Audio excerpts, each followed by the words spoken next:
इस महामारी के दौर में मैंने अपना एक भतीजा खोया सर, 28 साल का सगा भतीजा।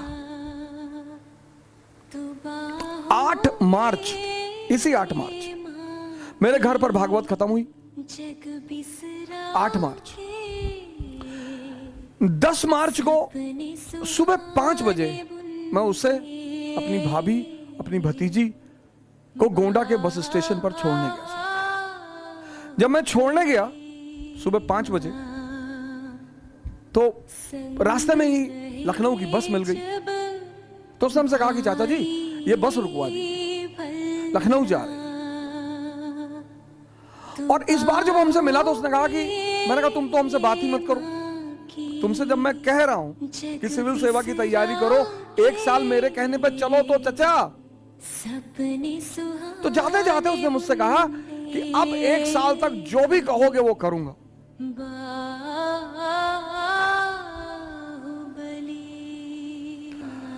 बस यही उसके अंतिम शब्द है।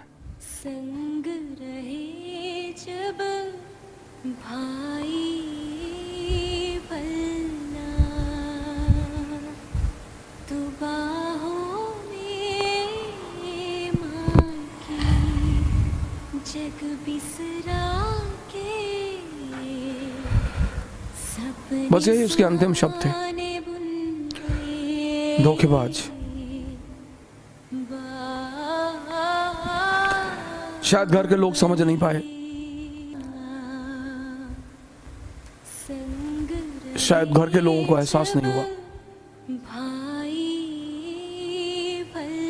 एक ही बेटा था सर,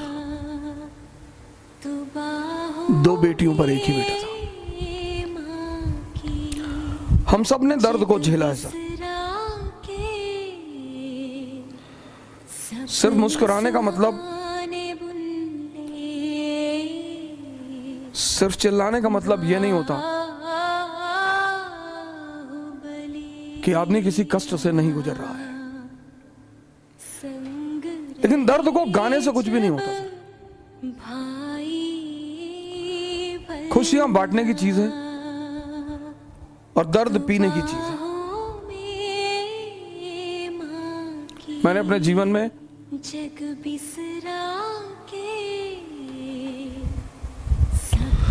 एक लंबा संघर्ष किया है।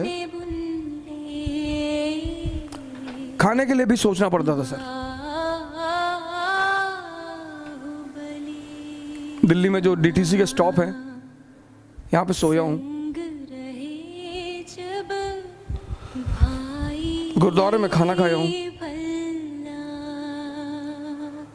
एक होटल के बियर बार में काम किया हूं।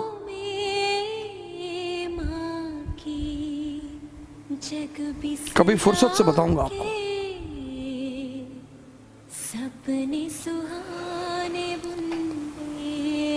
लेकिन बाबर की एक लाइन, कभी कभी होता है ना कि कुछ चीजें आपके सबकॉन्शियस में बैठ जाती हैं।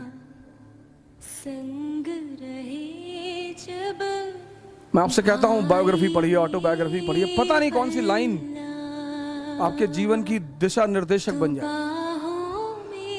और जब वो कहता है कि क्या हुआ जो मैदान हार गए, अभी सब कुछ नहीं हारे। वो अदम्य साहस और इच्छा शक्ति जो सर झुकाने और सजदा करने को तैयार नहीं।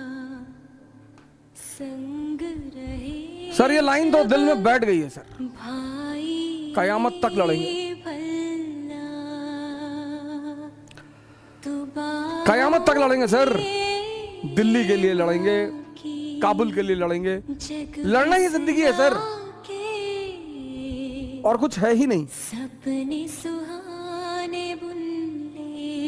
और दूसरा आदमी जिससे मेरा बड़ा लगाव है, अक्सर जब मुझसे लोग डायरी वायरी देते हैं, वो स्लैम बुक वगैरह की, इसमें कुछ लिख दो, तो मैं बस 2 वर्ड लिखता हूं, लिव डेंजरसली। नीचे का स्टेटमेंट है सर, स्टेटमेंट कोट है उसका, कहता शांति से मत, लिव डेंजरसली। मेरी डायरी का पहला पेज हर साल जब डायरी खरीदता हूँ तो उस पर यही लिखता हूँ लिव डेंजरसली।